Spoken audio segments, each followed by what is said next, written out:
ಅದು ರಾಜರಾಜೇಶ್ವರಿ ತಾಯಿ ನೆಲೆಸಿರೋ ಶಕ್ತಿ ಕೇಂದ್ರ. ಇತಿಹಾಸ ಪ್ರಸಿದ್ಧ ಆ ಕ್ಷೇತ್ರದಲ್ಲಿ ಈಗ ಸಂಭ್ರಮವೇ ಮನೆ ಮಾಡಿದೆ. ಕಳೆದ ಒಂದು ವಾರದಿಂದ ನಡೀತಾ ಇರೋ ಬ್ರಹ್ಮ ಕಲಶೋತ್ಸವದ ಸಂಭ್ರಮಕ್ಕೆ ಜನಸಾಗರವೇ ಹರಿದು ಬರ್ತಿದೆ.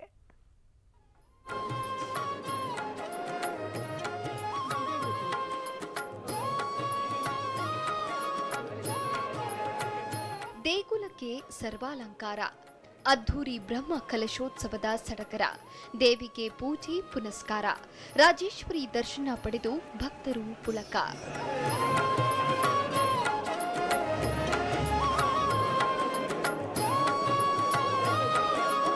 ಅಂದಹಾಗೆ ದಕ್ಷಿಣ ಕನ್ನಡ ಜಿಲ್ಲೆ ಬಂಟ್ವಾಳ ತಾಲೂಕಿನಲ್ಲಿರುವ ಶ್ರೀ ಕ್ಷೇತ್ರ ಪೊಳಲಿ ರಾಜೇಶ್ವರಿ ತಾಯಿ ಸನ್ನಿಧಿಯಲ್ಲಿ ಸಂಭ್ರಮ ಮನೆ ಮಾಡಿತ್ತು. 12 ವರ್ಷಗಳಿಗೊಮ್ಮೆ ನಡೆಯುವ ಬ್ರಹ್ಮ ಕಲಶೋತ್ಸವದ ಸಂಭ್ರಮ ಜೋರಾಗಿದೆ. ಕೋಟ್ಯಾಂತರ ವೆಚ್ಚದಲ್ಲಿ ದೇವಸ್ಥಾನವನ್ನ ಕಳೆದ 1 ವರ್ಷದಿಂದ ನವೀಕರಣಗೊಳಿಸಲಾಗುತ್ತಿತ್ತು. ಅದು ಈಗ ಮುಕ್ತಾಯವಾಗಿದ್ದು, ಕಳೆದ 1 ವರ್ಷದ ಬಳಿಕ ಗರ್ಭಗುಡಿಯಲ್ಲಿ ದೇವಿಯ ದರ್ಶನ ಭಾಗ್ಯ ಸಿಕ್ಕಿದೆ. 1.5 ಲಕ್ಷಕ್ಕೂ ಅಧಿಕ ಭಕ್ತರು ರಾಜೇಶ್ವರಿ ಮಾತೆಯ ದರ್ಶನ ಪಡೆದರು.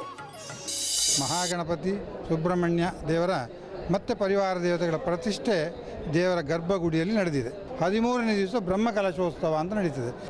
ಬ್ರಹ್ಮ ಕಲಶಾಭಿಷೇಕವು ಅಲ್ಲಿ ಹೊರಗೆ ದುರ್ಗಾ ಪರಮೇಶ್ವರಿಗೆ 108, ಹಾಗೆ ಮಹಾಗಣಪತಿಗೆ 108 ಕಲಶ, ಹಾಗೆ ಸುಬ್ರಹ್ಮಣ್ಯನಿಗೆ 108 ಕಲಶ, ಹಾಗೆ ಭದ್ರಕಾಳಿಗೆ 108 ಕಲಶ, ವಿಶೇಷವಾಗಿ ರಾಜರಾಜೇಶ್ವರಿಗೆ 501 ಕಲಶದಿಂದ ಅಭಿಷೇಕ ಆಗಲಿಕ್ಕಿದೆ. ಇನ್ನು ದೇಗುಲದಲ್ಲಿ ಬ್ರಹ್ಮ ಕಳಶ ಅಂಗವಾಗಿ ವಿಶೇಷ ಪೂಜೆ ಪುನಸ್ಕಾರಗಳು ನಡೆಯುತ್ತಿವೆ. ಜೊತೆಗೆ ನಿನ್ನೆ ಬೃಹತ್ ಧ್ವಜ ಸ್ತಂಭಕ್ಕೆ ಬ್ರಹ್ಮ ಕಳಶ ನೆರವೇರಿಸಲಾಯಿತು. ಮಾಜಿ ಸಿಎಂ ಸಿದ್ದರಾಮಯ್ಯ ಕೂಡ ದೇವಸ್ಥಾನಕ್ಕೆ ಆಗಮಿಸಿ ವಿಶೇಷ ಪೂಜೆ ಸಲ್ಲಿಸಿದ್ರು. ಇನ್ನು ಬ್ರಹ್ಮ ಕಲಶೋತ್ಸವದ ಹಿನ್ನೆಲೆಯಲ್ಲಿ ಹಸಿರುವಾಣಿ ಹೊರೆಕಾಣಿಕೆ ಹರಿದು ಬರ್ತಿದೆ. ಜೊತೆಗೆ ಬಂದ ಭಕ್ತಾದಿಗಳೆಲ್ಲರಿಗೂ ನಿತ್ಯ ಭೋಜನದ ವ್ಯವಸ್ಥೆ ಇದೆ. ಜನದಟ್ಟಣೆ ಹಾಗೂ ಟ್ರಾಫಿಕ್ ನಿಯಂತ್ರಿಸಲು ಪೊಳಲಿ ಸುತ್ತಮುತ್ತ ಗ್ರಾಮದ 6,000 ಜನರು ಸ್ವಯಂ ಸೇವಕರಾಗಿ ಸೇವೆ ಸಲ್ಲಿಸುತ್ತಿದ್ದಾರೆ. ಬ್ರಹ್ಮ ಕಲಶ ಅಂತ ನಡೀತಾ ಉಂಟು. ತುಂಬ ಜನ ಅಂದರೆ ಲಕ್ಷಾಂತರ ಜನ ಬರ್ತಾ ಇದ್ದಾರೆ.